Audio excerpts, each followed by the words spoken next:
Welcome to this tech bit called Maximizing Efficiency in Education. Empower yourself with ChatGPT, your personal assistant.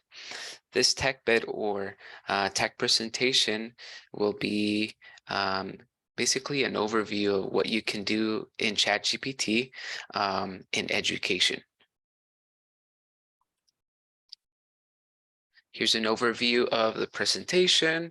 I will make sure to introduce myself and we'll go through first things first. What is ChatGPT? Best practices for using ChatGPT, both for students and just general use. Real world and education use.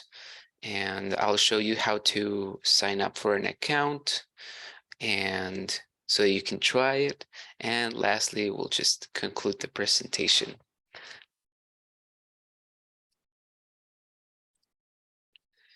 First off, here's our team. My name is Hector Valles, and I'm an EdTech specialist. And the emojis on the sides are my colleagues, Alex and Tessa. Alex and myself, we work directly for the Central Region Educational Cooperative.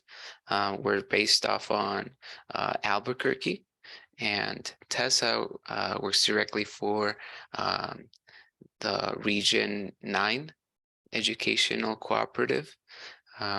We all offer our services for free to New Mexico schools. And our purpose is to kind of like bridge the gap with digital equity in New Mexico. We want to help educators, meaning teachers, administrators, integrate technology into the classroom, and this to improve the learning environment, to help with student engagement, to help with classroom management, all of these classroom and educational challenges. All right, so first things first, what do you know about ChatGPT? What are you curious about? I want you to have these questions in mind as we go through the content today.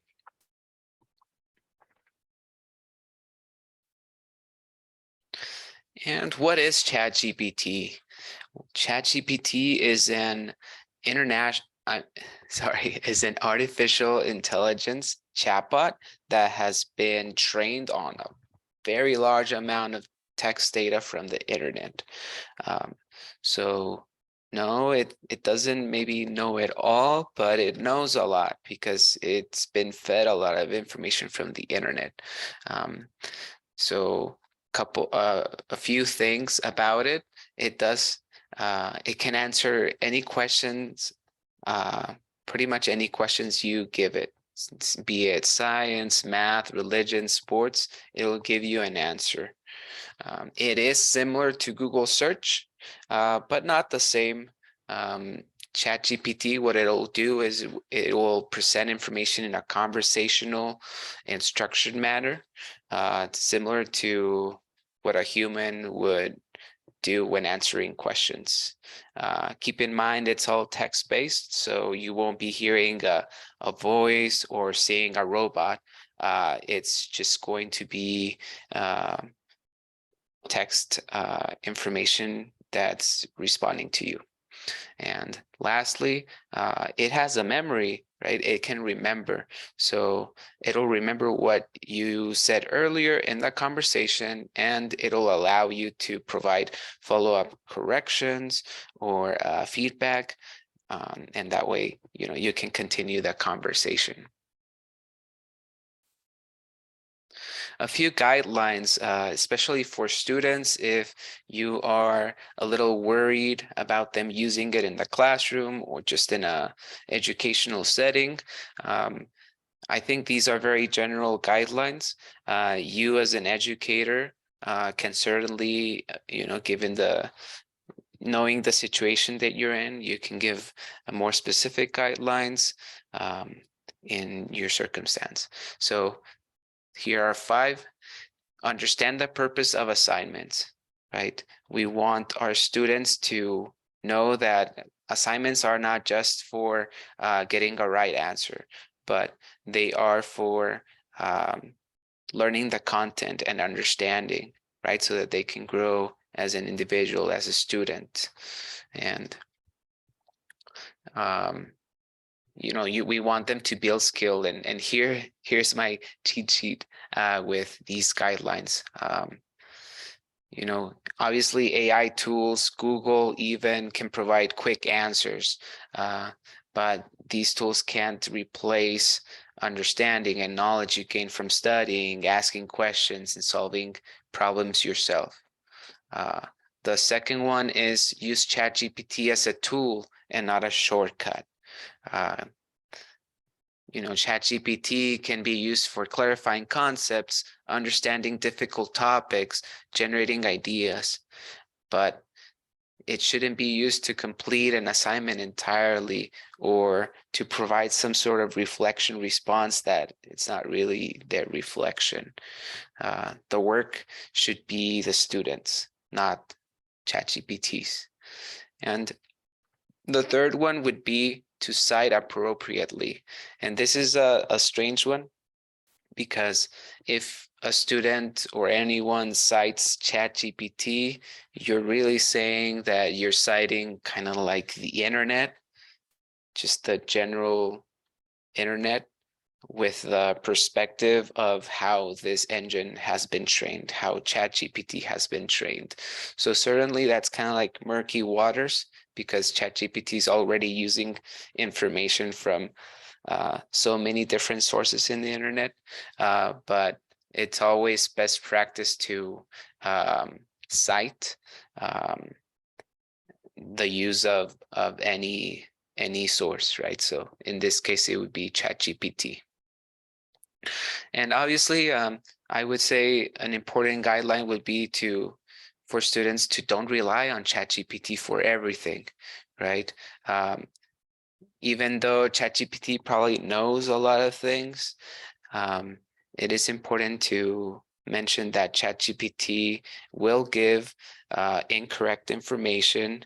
It can give biased information as well and incorrect instructions. So definitely don't have your students know that they can't rely on ChatGPT for everything, and they need to always make sure to look at different sources to know if the information is correct. An important thing is that ChatGPT's knowledge is limited to events before 2021 or until 2021. So basically, it was fed all of this information until 2021, but it hasn't been fed information after that. So an important thing to realize there to look at. Lastly, just great advice for pretty much anything. Ask before you act, right? If they have any questions about whether it is appropriate to use ChatGPT, they can always ask their teacher, right? So it's better to be safe and avoid any potential issues with academic dishonesty. So now for just general usage guidelines, make sure to not enter personal information. ChatGPT tells you when you sign up, basically they are using this model or this artificial intelligence to continue improving it, right? So there are people looking at the answers, at the prompts that you are giving it, and so it is not in your best interest to enter personal information. This is something we mentioned with students, to always check the content it provides and edit accordingly. It won't always give the best or the most accurate information. It really does a great job most of the time, but you really got to check the content and remember that you are really the one that knows if if what it gives you is what you need, right? And so the third one here, be aware of the context you are using it for. It's just, sometimes it's whether it's morally appropriate or not. For example, would you use it for personal communication? Say texting? Do you think that is okay to do?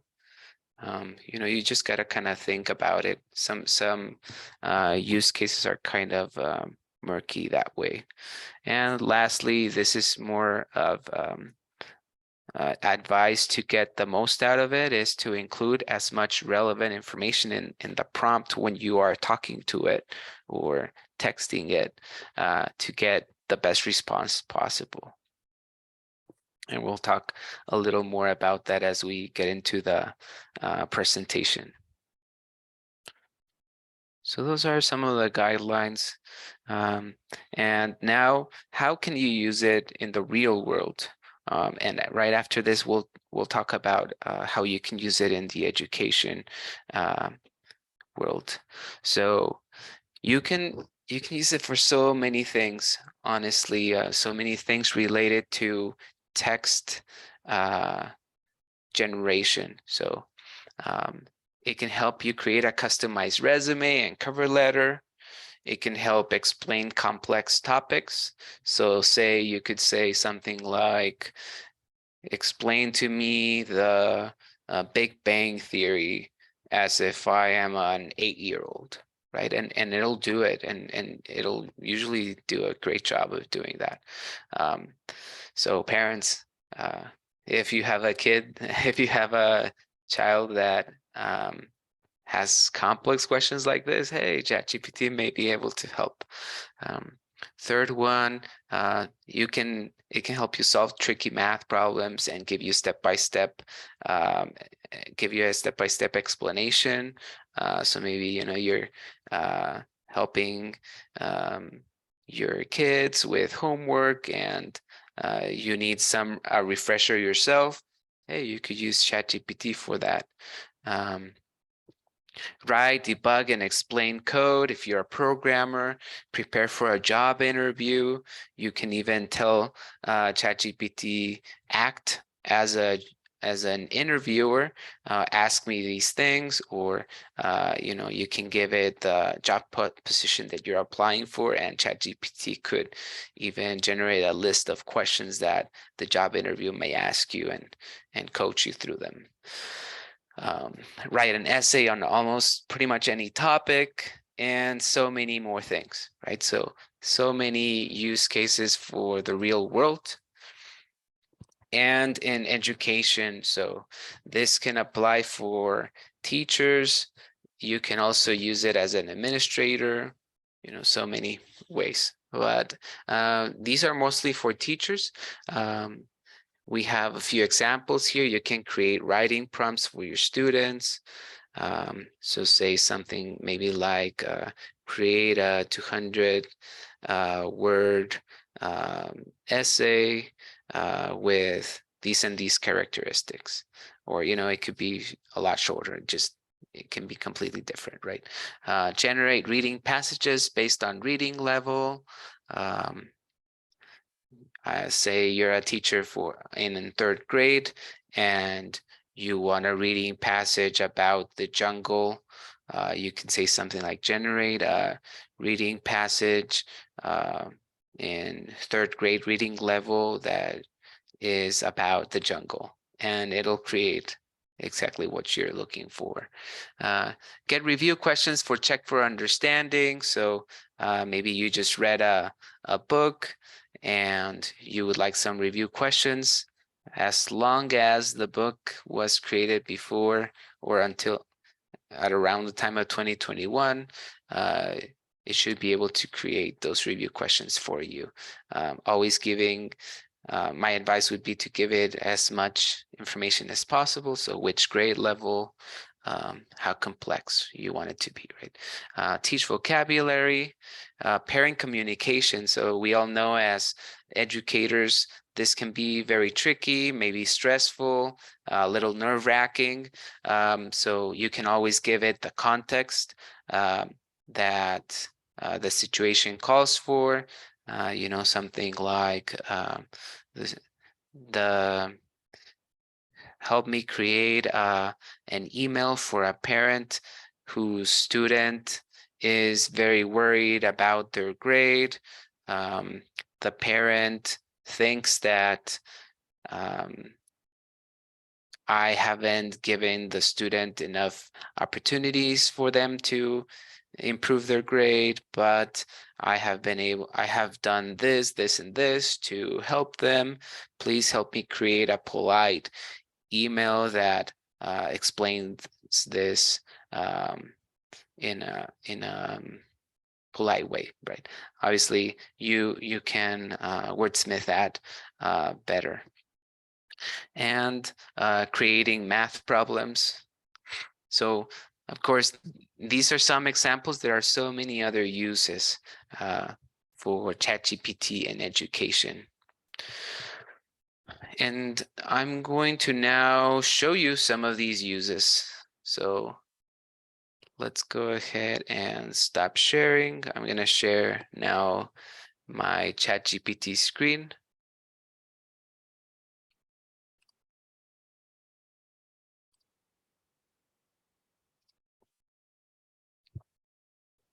All right. So this is what you'll see once you're logged in to ChatGPT. I'll show you how to sign in or sign up to ChatGPT so you can start using it afterwards. But I just wanted to show you this first. So it's a pretty simple interface. You have the name of the software here, some examples you can use, the different capabilities. We talked about some of these, and limitations, right? I don't believe we talked about this one. It is trained to decline inappropriate requests. However, it's still a computer program, right? So if prompted maybe many times and in different ways, it could answer to inappropriate requests. So, but it'll do its best to not answer to inappropriate requests. You have kind of like a history here of different conversations you've had. If you start typing here a message and then click enter or return on a Mac, then it'll generate a new chat, right? So all of these are different chats. Once you are ready to create a new chat, you can click here to do a separate chat. So we said there are just personal uses for this too, right? So let's try it for something, for maybe a few things that would be more personal use, and then we'll dive into education use. So maybe we can say act. We can have ChatGPT act as a kind of a career coach. We could say act as an interviewer and ask me about my strengths. And let's see what ChatGPT generates.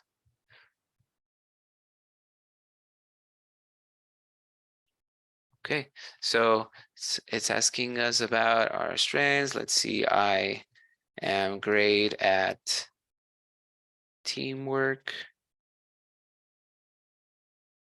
I was able to create a project with a team of 4 that helped in learning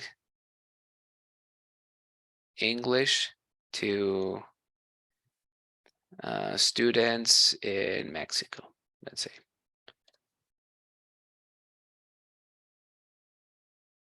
So right away, and as you can see, it's very very fast, right? So from the get-go, it generated the questions. Now it's continuing on with that conversation. And it's asking about specific situations where you demonstrated that ability. What was my role in that English learning project? How do you contribute? So certainly, these are some questions that maybe an interviewer would be asking. And as you can see that it would probably be a great tool to use to create a resume as well. I mentioned that it can explain complex topics. So let's try it. I mentioned this example earlier. Explain the Big Bang Theory like I am 8 years old.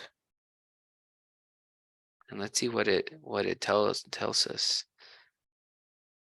Now it is taking a little longer right now, and sometimes this happens because a lot of people use ChatGPT at the same time. So thankfully it generated it. It's starting to generate it right now. Sometimes it will tell you that there was an error and it won't do it, but most of the time it works pretty well.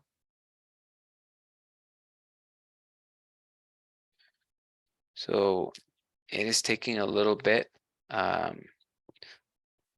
but you can see it's starting and it explains the Big Bang Theory in a way that an 8-year-old could do it, could understand it. Comparing it to a puzzle.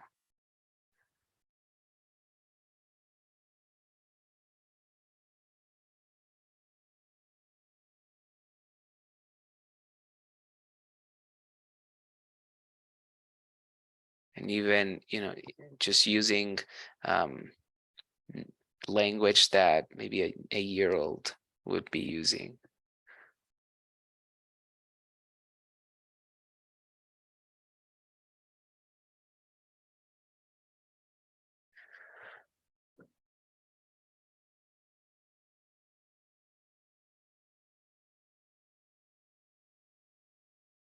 So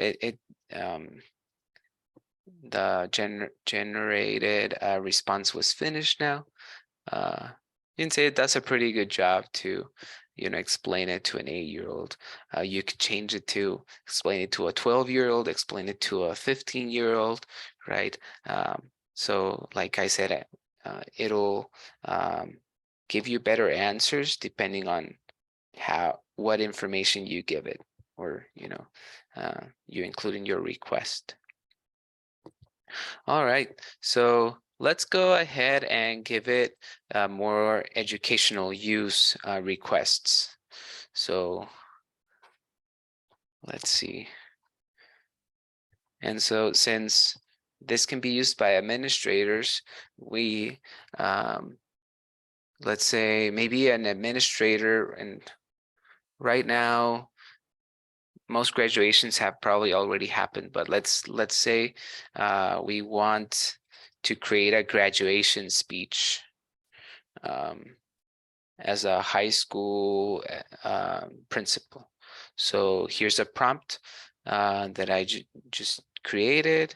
Act as a principal of a high school, create a graduation speech for high school graduates, use recent, we can think about it if we would want to include some slang terms and a few pop culture references.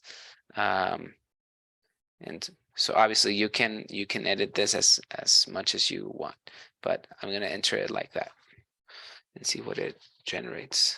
So ladies and gentlemen, parents, faculty, and most importantly, the raddest high school graduates of da da da. Cue thunderous applause and cheers. I stand before you today feeling like I just landed in the coolest dimension, surrounded by a squad of incredible individuals. Da da da. Right. So you can see that it's trying its best, right? It's trying its best to include those maybe slang terms or pop culture references. Like I said, you can always feed it as much as you want, right? So It's mentioning YOLO, which is like you only live once. It's talking about Hermione Granger, America's Got Talent, Beyonce at the Super Bowl, Spider-Man's Uncle Ben.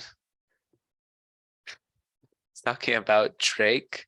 So I'm assuming that's the rapper. So obviously it can be a great start. You could, if this is too short, you can say make it a little longer. If the references aren't that great, you can obviously you can change them, the pop culture references or slang terms. Whatever you want to change, you can tell it, right? So we could say, please use someone else instead of Drake for that reference.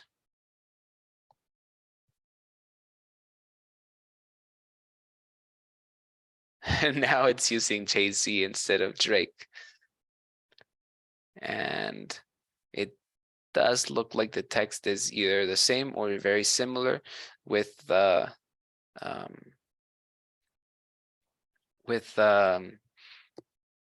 quote being different. So if you're an administrator and are stressed about an upcoming graduation speech, you have your assistant here that can really help you out with that. How about a recommendation letter? This could really be for an administrator or a teacher, right? Maybe there's a high school student that is asking for a recommendation letter from you. So let's give it a prompt. And this prompt is kind of targeted for an administrator, but let's say instead of teacher, we want to say for a former Spanish student that, and we can say Spanish level 3 student that had great initiative.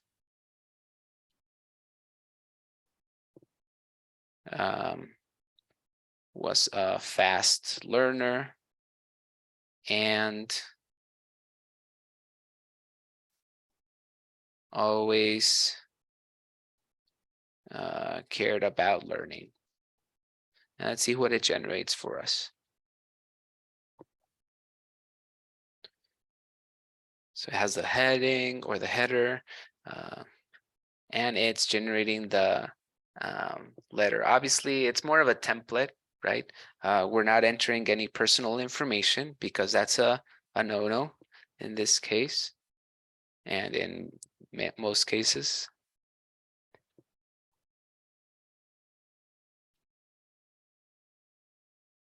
So it gives us kind of like an introduction.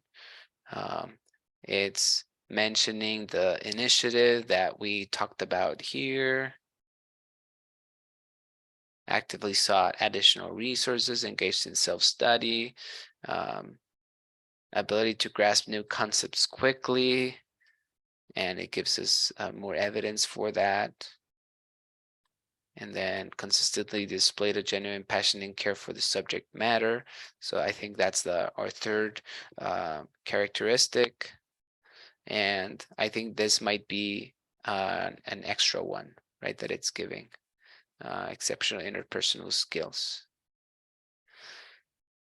So, great template, great. It can really save you time as a both teacher, administrator, any kind of educator. Great. So now how about those emails, right? Emails to parents. You can customize this so much. I'm just gonna give you an example here. So say there is a lice outbreak, and this could be at the administrator level or teacher level. You want to write a note to a parent about a lice outbreak in the classroom. And now here you're giving it context, right? I am a teacher in a 3rd grade classroom. So obviously this is a very sensitive subject. No one likes this kind of things, and it would be a very difficult thing to voice to parents. So let's see what it comes up with.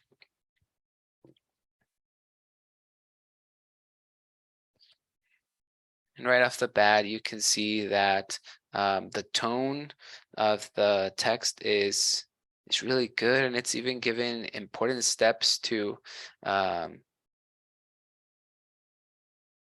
work on this situation. Check your child's hair, treat if necessary, notify the school, follow treatment and prevention measures, education and awareness. Um, and it's saying, I hope this letter finds you well. I am writing to inform you about a situation that has come to our attention in our third grade classroom. We have recently discovered a few cases of head lice among students. So very professional, correct tone, being direct but not disrespectful, and please rest. It's direct enough, but also giving the parents comfort that things are being worked on.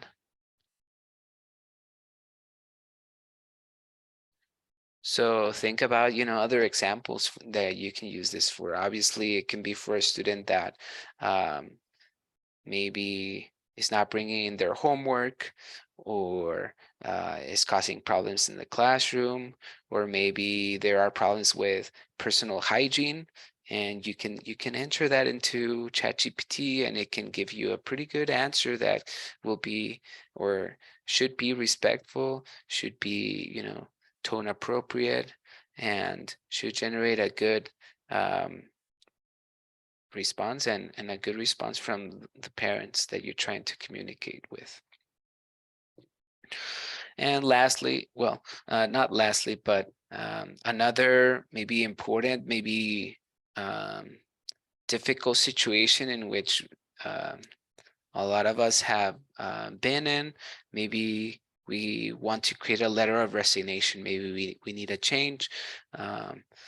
And so you can always ask ChatGPT to help you with that. So here is a prompt.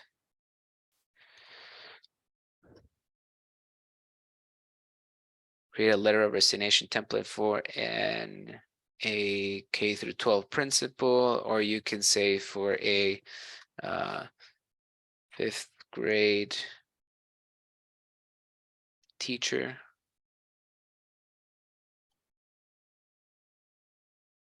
And you can include things such as, I am very grateful for the opportunity I was given.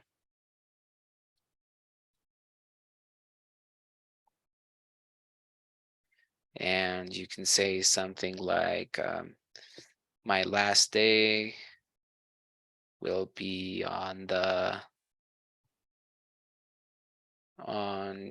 July 15,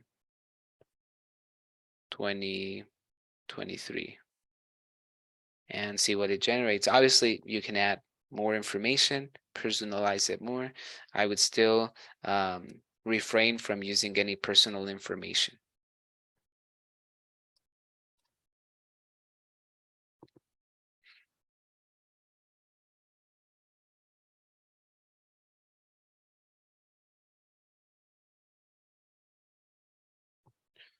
And so it's using the date that we entered in there, July 15, 2023. It's talking about the sincere gratitude, grateful for the opportunities. It's being pretty thorough about it, this being bittersweet. Ensure a smooth transition. It's talking about being committed to fulfilling their responsibilities. So very, very complete letter, if you can look at this.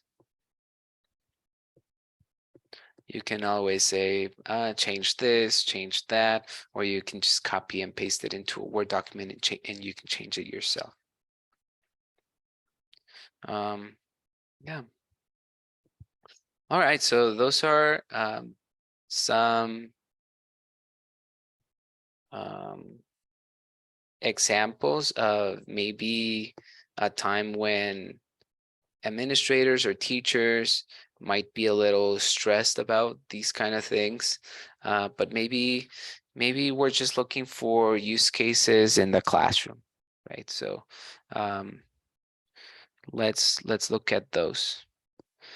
We mentioned we can generate reading passages based on reading level, and I gave out this example. Let's see what it gives us. Write a passage about the jungle at a 3rd grade reading level.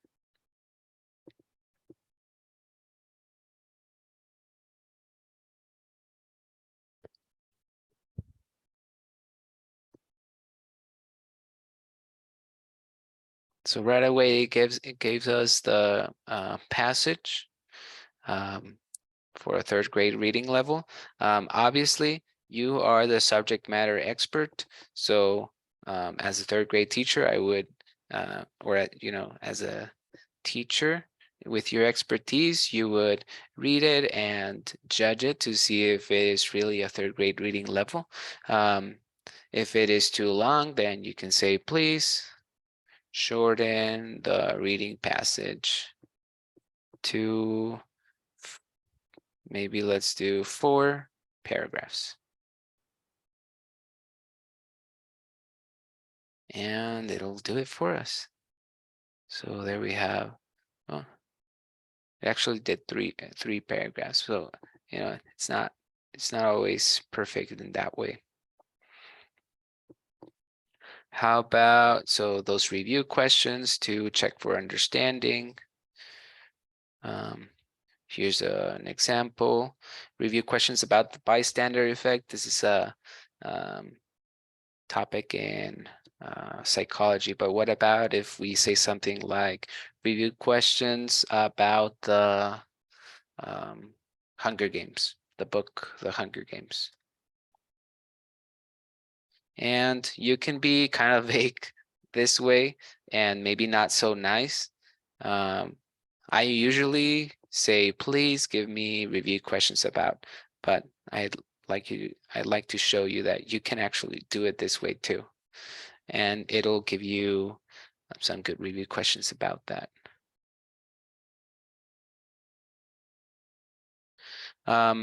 You can be more specific, right? You could say, review question.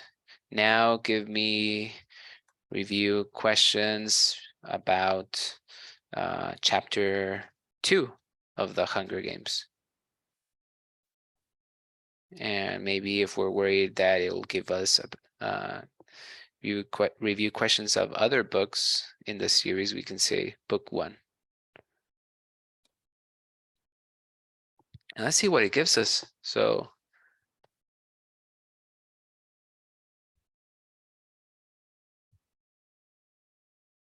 it is, asking questions about the relationship between Katniss and Prim, who is the tribute from District 12. So obviously, this is a thing that you would have to check. Hopefully, that's maybe that's a book that your class is reading, and this would be very present in your mind, and you can check if those questions are accurate. Let's see. We can create some kind of writing prompts, maybe for a bell ringer. So we can say something like, start a story about a kid that stays at home on a school day.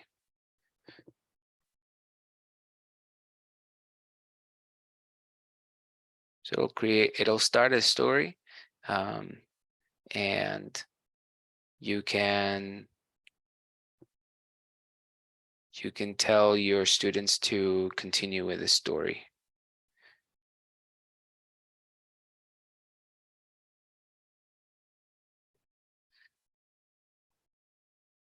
Obviously, you can shorten it, right? So you could just copy and paste this into the board or something and onto your slide if this is too long.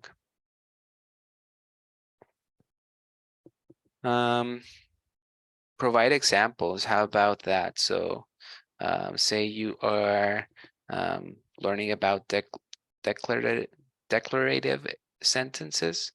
You can ask it for examples on that. Let's say we want five examples of declarative sentences, and it'll give us those examples. So you don't have to be breaking your head trying to think about different examples for this for these for these kind of sentences. How about math problems? I would, I don't have experience being a math teacher like specifically, but I would imagine that would be kind of very time consuming to create just math problems. So let's just generate some with ChatGPT. So math problems that require the quadratic equation to solve. Let's do 5. Let's see what it comes up with.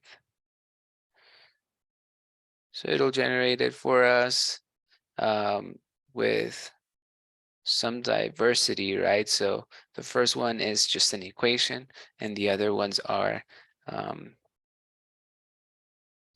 story questions or story problems.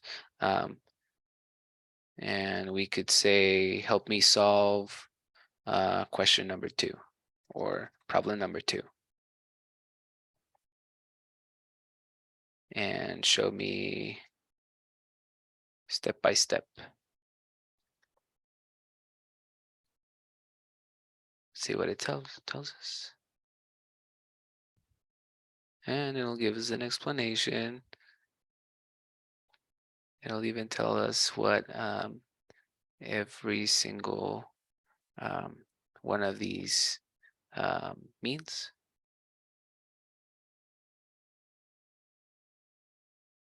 So this can be great. It can be great for teachers planning a lesson plan or just needing quick math problems, but it can also be good for maybe students that need some practice for to understand these kinds of topics.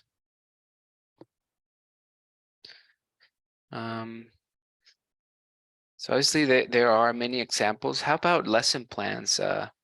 Obviously that might take a lot of time for a lot of teachers. So let's work on generating something for that.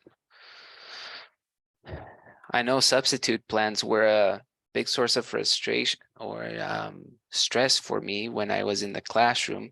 How about we do that? So create a substitute lesson plan about the executive branch of the government. And let's see what it generates for us. Maybe we need to be a little more specific. Let's say for a 7th grade classroom or 8th grade.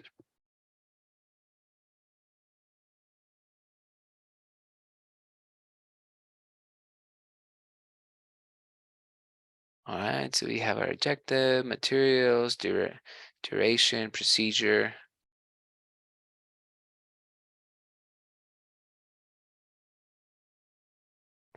Activities, conclusion,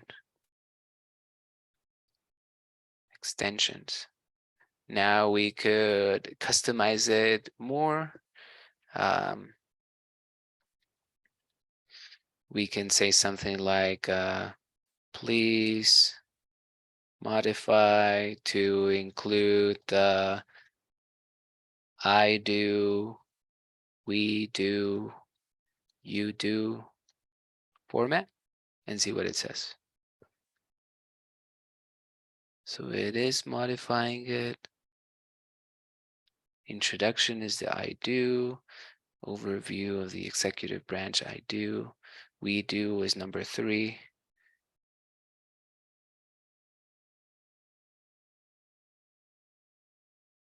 Activity, you do.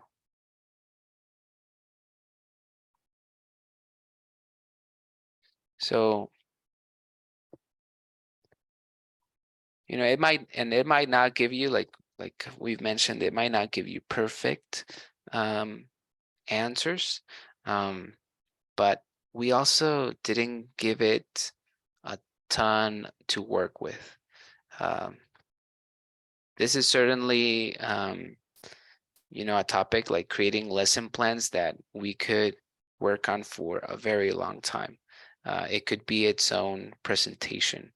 Um, so, you know, that principle of giving it as much information as possible is probably the most important thing to take from if you're going to be using ChatGPT, right? So if we would say about the lesson plan about the executive branch of the government for an 8th grade class, and then mention they already know this, and that, um, you know, um, create the lesson plan in a way that this and this is covered.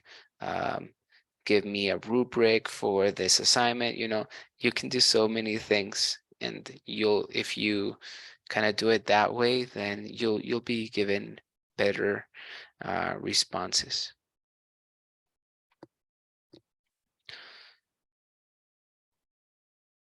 For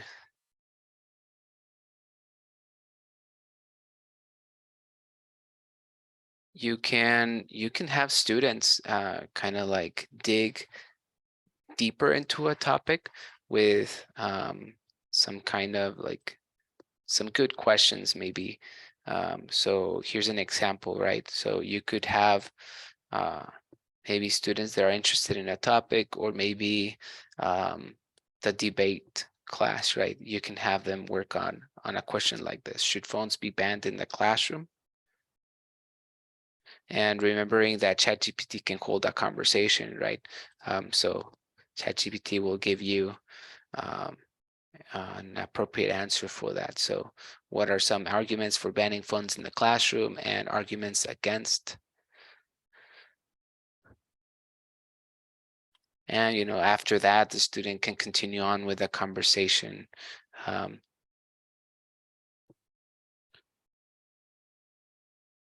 you can say something like, give me, we're interested maybe in enhancing learning opportunities. Give me more examples about enhancing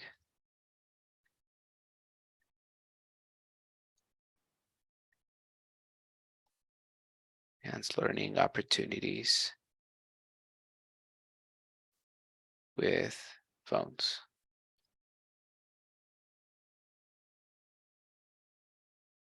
So I'll give you more examples and more information about that.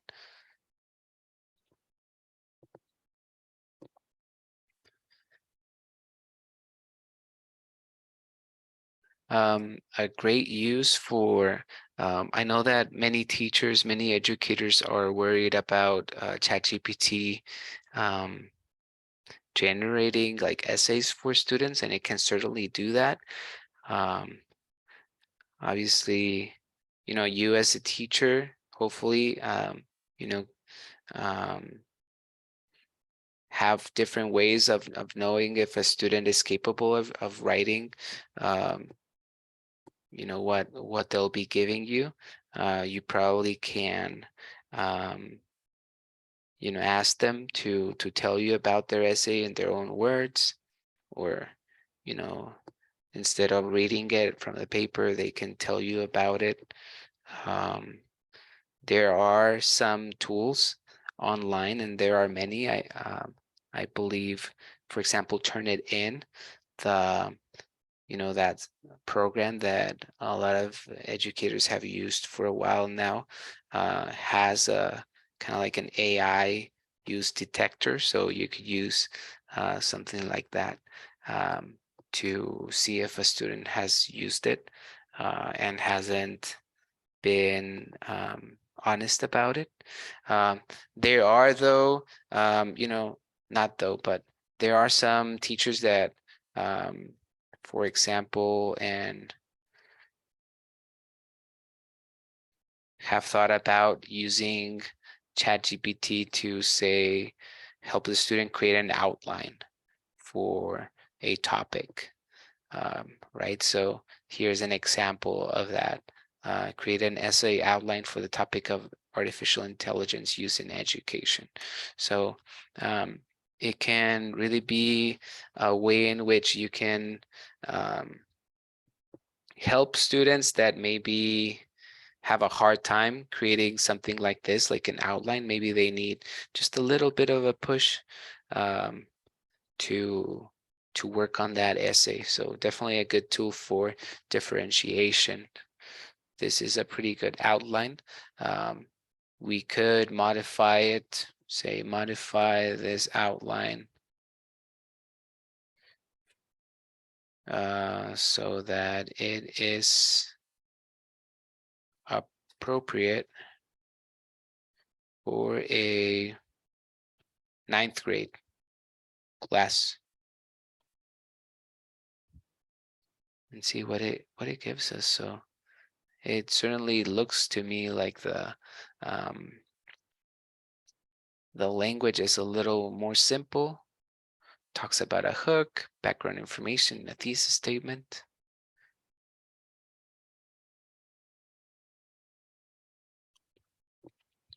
All right. So these are some examples of how you can use ChatGPT in education. There are so many others, and like I mentioned, even for just one prompt like the one of creating a lesson plan, you can do so much with that, from creating uh, projects, assessments, rubrics, um, and just customizing your lesson plan so that it is exactly the way you want it to, or even um, it helps you to generate ideas, right? So um, maybe it'll help you to create an assessment that you hadn't even thought about, or a project.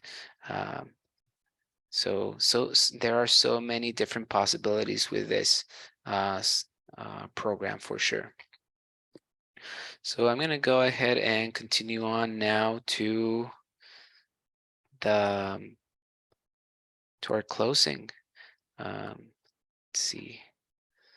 So we talked about many different uses in education, and if you're following, this video, if you want to try it, if you want to experience it and create your own account, then you want to go to chat.openai.com, and then you will click on sign up. Once you do that, you can choose to enter your email address manually, or you can continue with either a Google or with a Microsoft account. And you'll probably have to create a password and enter your phone number to verify your identity for security purposes.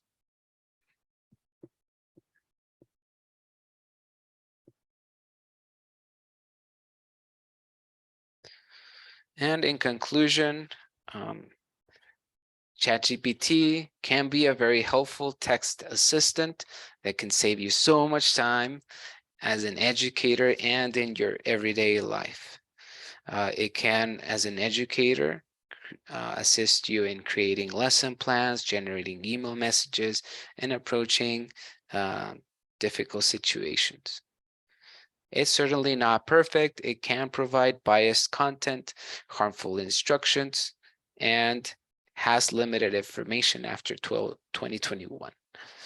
And lastly, that's an error, cannot search engines.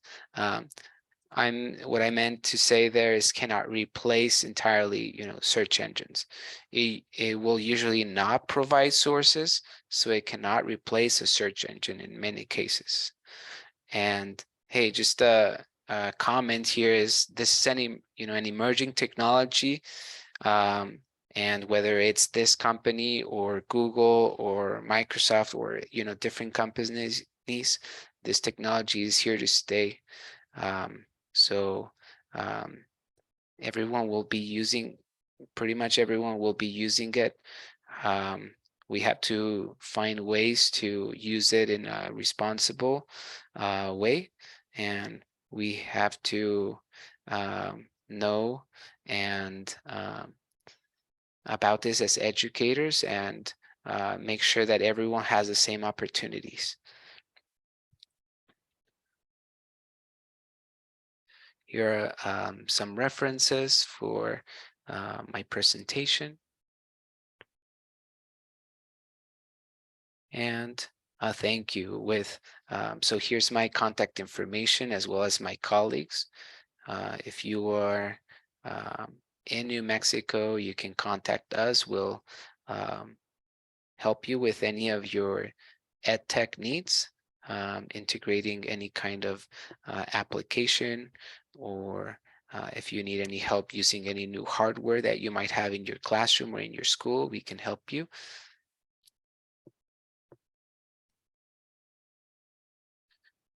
And if you have any questions, feedback, or need any kind of personalized professional development from us, please scan the QR code or go to the link below, the bit.ly, and we will make sure to help you and meet your needs as an educator.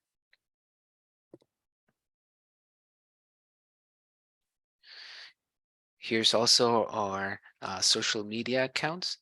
Please feel free to go and follow us, subscribe. Um, we will be adding a lot more content to these social media accounts, and we will be updating you with what we're up to, the different short videos that we'll have there to help educators in New Mexico and everywhere with software programs, apps that can be useful in the classroom and transform the learning experience.